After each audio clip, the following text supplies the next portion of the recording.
ದೇವ್ರು ಅಮ್ಮನ್ನ ಕೇಳ್ಕೊಂಬ, ಕೇಳು. ನಾವು ಸ್ಕೂಟ್ರಲ್ಲಿ ಹೋಗೋಣ ಅಥವಾ ಕಾರಲ್ಲಿ ಹೋಗೋಣ ಅಂತ ಕೇಳು.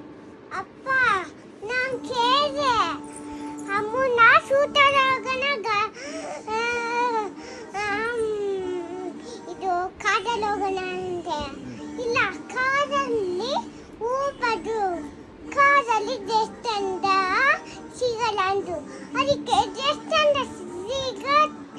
ಸಿಗ್ತಾರೆ ಕಾರಲ್ಲಿ. ಇದು ದೇವಸ್ಥಾನದಲ್ಲಿ ಗಾಡಿಲಿ ದೇವಸ್ಥಾನದ ಸಿಗಲ್ಲ ಅಂದೆ.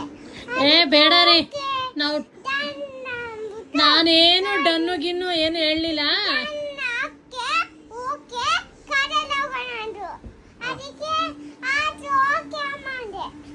ಇಲ್ಲ ರೀ, ನಾನು ಏನು ಅಂದಿಲ್ಲ ರೀ. ಓಕೆ ಡನ್ ಅಂತ ಏನು ಅಂದಿಲ್ಲ. ನಾನು ನಿಮ್ ಜೊತೆ 2 ವೀಲರ್ ಅಲ್ಲೇ ಬರ್ಬೇಕು, ನಂಗೆ ಕಾರ್ ಇಷ್ಟ ಇಲ್ಲ.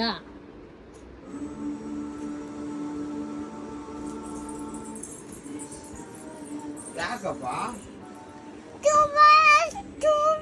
ಹೋಗ್ಬೇಕಂತೆ. ಟೂ ವೀಲಲ್ಲಿ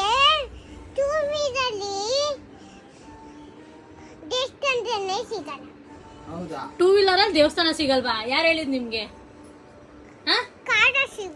ಕಾರಲ್ಲಿ ಸಿಗುತ್ತೆ. ಓಹೋ, ಎದ್ರಲ್ಲಿ ಹೋದ್ರು ಸಿಗುತ್ತೆ, ನಡ್ಕೊಂಡು ಹೋದ್ರು ಸಿಗುತ್ತೆ. ಬಾ ಹೋಗೋಣ. ನಾವು ಕಾರಲ್ಲಿ ಹೋಗ್ತೀವಿ. ನಾನು 2 ವೀಲರ್ ಅಲ್ಲಿ ಹೋಗ್ತೀನಿ. ನೋಡಿದ್ರ ರೀ, ನೀವು ಹಿಂದೆ ಕೂತ್ಕೊಳ್ಳಿ. ನಿಮ್ ಜೊತೆ ಇನ್ಯಾವತ್ತೂ ನಾನು ಮಾತಾಡಲ್ಲ. ಕಾರಲ್ಲೇ ಹೋಗೋಣ ಬಿಡಪ್ಪ, ನಿನ್ನಿಂದ ಹೆಚ್ಚ ಕಾರಲ್ಲೇ ಹೋಗೋಣ, ಆಯ್ತಾ?